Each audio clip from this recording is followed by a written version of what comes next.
J'ai dû changer, j'ai dû changer mes téléphones en fait parce qu'il y a un qui s'est débranché. Voilà, on va commencer tout de suite avec, je tiens à saluer les studios Iboga. Bon, voilà.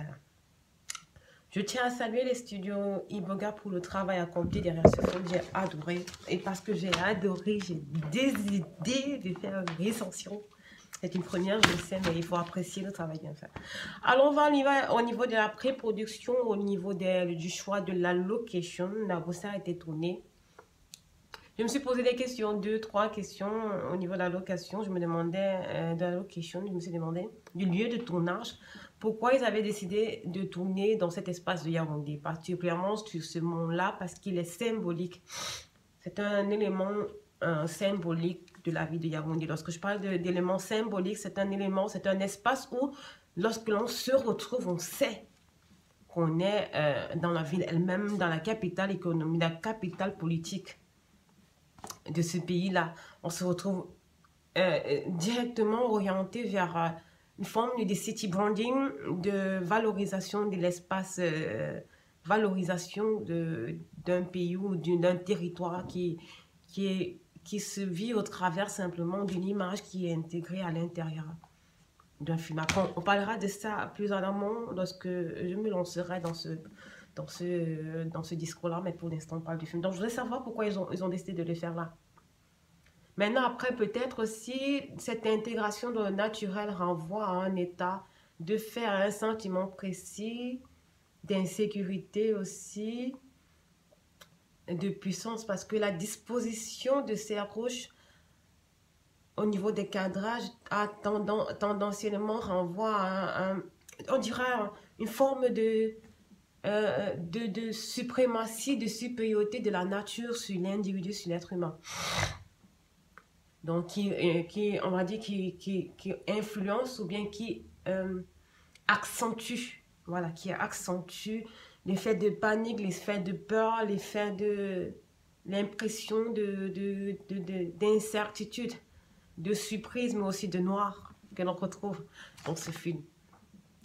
Le choix des acteurs, je ne parlerai pas beaucoup du choix des acteurs parce que je vais faire une vidéo entièrement sur ces acteurs du point de vue du jeu d'acteur, du point de vue de la représentation culturelle de ces acteurs, du point de vue de la représentation de la femme dans ce jeu d'acteur particulièrement. Candace, à elle seule, dans son jeu d'acteur, impersonnalise plusieurs je dirais, significations à elle seule, que ce soit dans le choix de sa personnalité, du personnage, ou bien du sentiment, ou bien de la puissance qu'elle est, du mode, la façon au cours de laquelle, la façon avec laquelle elle a été filmée, elle a été cadrée. Elle personnalise un grand nombre de choses que j'estime qui nécessitent une vidéo de mon point de vue. Je vais faire une autre vidéo. Avant de continuer, je tiens à rappeler que vous devez subscribe, mais surtout partager au maximum ce court-métrage qui représente tellement de choses pour le cinéma camerounais. Le cinéma camerounais parce que vraiment, c'est une nette évolution.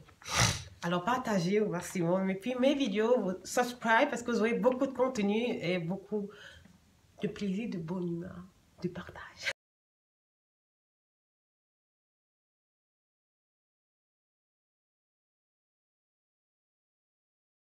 Avec la story. Alors, la story, c'est quoi? Il s'agit d'un coup qui aurait mal tourné.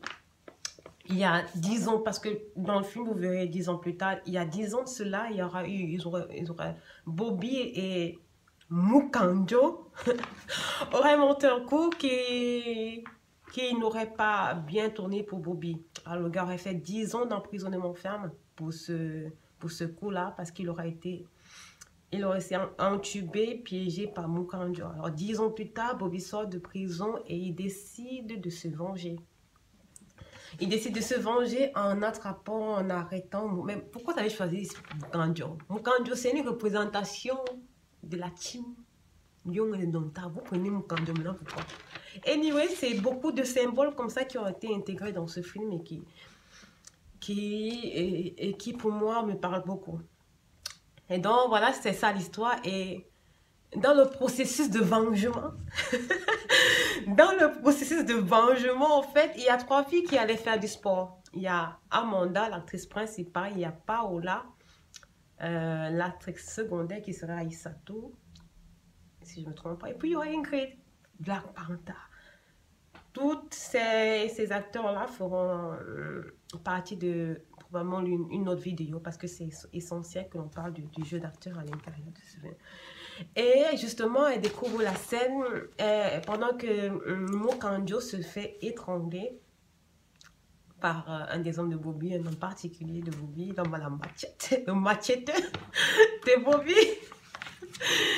Elles filment la scène, mais elles sont repérées à cause d'une chanson à cause de la sonne du ringtone du téléphone. Il s'agit de, je crois, c'est de Magasco.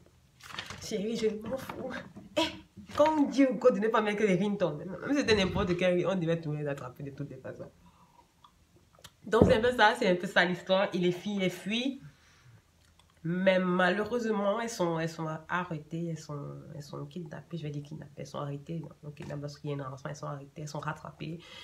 Et s'ensuit une lutte acharnée sur différentes locations, on quitte de l'espace symbolique des roches et puis on se retrouve dans un hangar abandonné. Toujours des espaces retirés, des espaces abandonnés, un peu perdus pour signifier ou accentuer ce côté, pour accentuer ce mystère, cette souffrance, cette douleur, cette peur, cette panique à l'intérieur du film. Donc je vais dire, les différentes locations de ce film ont été sélectionnées ou choisies de manière vraiment pensée, vraiment réfléchie, parce qu'ils tenaient à accentuer un certain sentiment, un message tout au long de ce court-métrage. Et pour cela, je dis chapeau parce qu'on a généralement...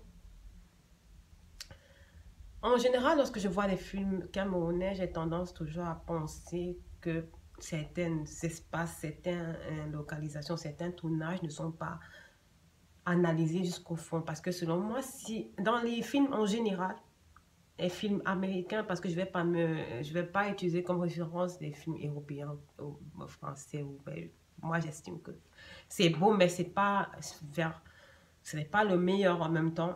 J'apprécie, j'adore les films certaines comédies en général lorsque je vois les films. Non, je vais couper la partie là parce que c'est comme si c'est en train d'insulter les films français. Non, juste que je vais dire, il y a un type de film qui est mieux adapté à une culture par rapport à une autre. Voilà, je crois que ça c'est mieux. Voilà, c'est mieux dit. C'était l'histoire en réalité. À quel public il a été destiné. Moi, j'ai un public basé sur tranche d'âge déjà basé entre de 15 à 50 ans. Un public typiquement camerounais, c'est possiblement camerounais. Pourquoi je le dirais, mais ouvert à toutes les populations francophones en général. Mais aussi anglophone parce qu'on entend de l'anglais à l'intérieur. Mais ce qui fait, ce que je dirais, c'est un public camerounais. J'ai fait cette segmentation, c'est par rapport au langage qui a été utilisé d'une instruction de base. En fait, une instruction de base, on ira, que ce soit du concours, toute personne qui aura eu un minimum de scolarité. Mais aussi, au niveau des détails, on ira un maximum, c'est-à-dire la tranche, c'est entre des personnes instruites. Mettons ça dans ce cas-là, des personnes instruites tout simplement. Ou pas aussi instruites. Non, mettons des personnes instruites. Pourquoi je fais cette segmentation? Parce que lorsqu'un film est tourné, lorsqu'on tourne un film en général, c'est dans un but. Qu'on le veuille, marketing, culturel, le produit, Et si on tourne pour un but, on le tourne avec l'objectif de faire à ce que les personnes qui soient les personnes intéressées par ce but voient ce film-là. Et donc, on utilisa différents éléments, en l'occurrence le langage. Le langage qui est utilisé dans ce film, dans ce court-métrage, est généralement du français courant. Du langage courant à un langage aussi un peu franc-anglais, franc-camerounais, d'autres façons de parler, un peu street, mais plus un langage courant. Vous voyez certaines expressions comme le gars ou bien la go. Ce sont des expressions qui entrent dans notre langage courant, dans notre langage, il y a un thème dans l'argot camerounais. Mais dans ce film, il n'a pas été beaucoup utilisé, cet argot-là. Il n'a pas été vraiment utilisé. on est plus dans le langage courant, un langage pas tellement travaillé. C'est ce qui est bien parce que le public destiné pour lequel a été destiné ce film, ce court-métrage est un public camerounais justement qui entre dans ce qui comprend ce langage-là et qui se sont directement indexés ou bien intéressés par ce langage-là. Voilà, et puis je vais parler de type de film, c'est une tragédie. Un peu de comédie à l'intérieur lorsqu'on voit peut-être l'histoire, on voit peut-être la go qui dit regarde, elle montre le ciel lorsque peut-être Bobby, le chef bandit en fait demande mais où sont les autres, elle montre le ciel et je suis comique à l'intérieur, c'est lorsque elle dit mais le gars regarde même pour voir, elle se met à rire. Ce sont des éléments comme ça, ou bien lorsqu'elles sont en train de courir et je pense Ingrid qui serait Mademoiselle Wenger, si je ne me trompe pas, qui lance une blague, qui dit 30. Donc, ce sont des éléments de comédie à l'intérieur qui font ce que je dirais une tragicomédie. Mais c'est tragédie, pourquoi? Parce que à la fin, Amanda, qui est l'actrice principale de ce film, décède. À ce moment-là, ça devient une tragédie. Donc, on est vraiment dans l'histoire, on est vraiment dans le mystère, on est vraiment dans la peur, jusqu'à la conception même du script. Et pour cela, je dis chapeau parce que c'est un élément très essentiel, un élément essentiel parce qu'en général, ce sont des petits détails en réalité qui ne sont pas vraiment considérés dans le cinéma, dans certains types de cinéma. C'est pas, parlons du langage par exemple, c'est pas parce que on veut communiquer avec une cible large, avec des diasporiens, avec des gens résidant en France, en Belgique, aux États-Unis, qu'on va utiliser un langage soutenu. Non, on utilise le langage de la cible avec laquelle on communique. Si vous voulez communiquer avec des jeunes d'un certain âge, ça veut aussi dire que ces jeunes-là comprennent un certain langage. Il faut s'adapter au langage de votre cible. Et pour cela, j'ai vraiment aimé. C'est un élément particulier que j'avais remarqué que dans le cinéma camerounais, ils ne faisaient pas vraiment attention. Vous trouverez par exemple certains films ou bien certaines séries camerounaises où la série parle d'une situation de vie commune dans les bidonvilles. Je ne parle pas d'une série en particulier, je parle des séries que j'ai vues. Ils parlent d'une vie de couple, une vie de couple dans les bidonvilles par exemple, ou bien une famille, ou bien une famille dans les bidonvilles, par exemple. Mais ce que l'on voit, les tests parlent du langage soutenu. Il y a une discordance entre le test et le film à ce moment-là. Il y a une discordance entre le langage parlé et l'histoire. Il y a une discordance entre même la perception que l'on a de ce film-là. C'est la difficulté en général. Parce que à ce moment-là, lorsque tu vois le film, tu te dis, mais on est dans les bidonvilles.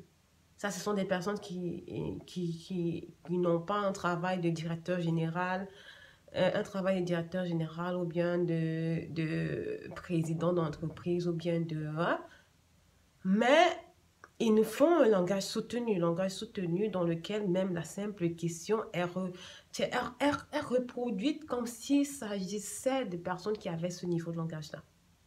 C'est fait que ça n'a pas de sens par rapport à l'histoire que vous racontez, mais dans ce cas de figure, ils ont respecté cet élément et vraiment, je dis, c'est vraiment, ça apprécie, c'est net. Ah, c'était la première vidéo par rapport au film Run, au court-métrage Run des studios Iboga. La prochaine vidéo reviendra dans quelques jours. N'oubliez pas, subscribe, partager, parce que c'est une nette évolution qu'il faut apprécier, mais surtout soutenir au maximum. On se retrouve dans quelques jours pour la prochaine vidéo qui sera sur la production. On parlera un peu du point de vue technique. Excusez-moi, je suis enrhumée depuis quelques jours. Je ne sais pas pourquoi Sophie m'a décidé d'arriver aujourd'hui quand j'avais décidé de faire la vidéo. Mais bon, c'est pas grave. Alors, si vous avez repéré quelque chose de plus que vous souhaiteriez ajouter à cette première analyse, sentez-vous libre de le faire parce que plus on en parle, plus ils auront sûrement la reconnaissance qu'il leur a dit. Allez. N'oubliez pas, subscribe.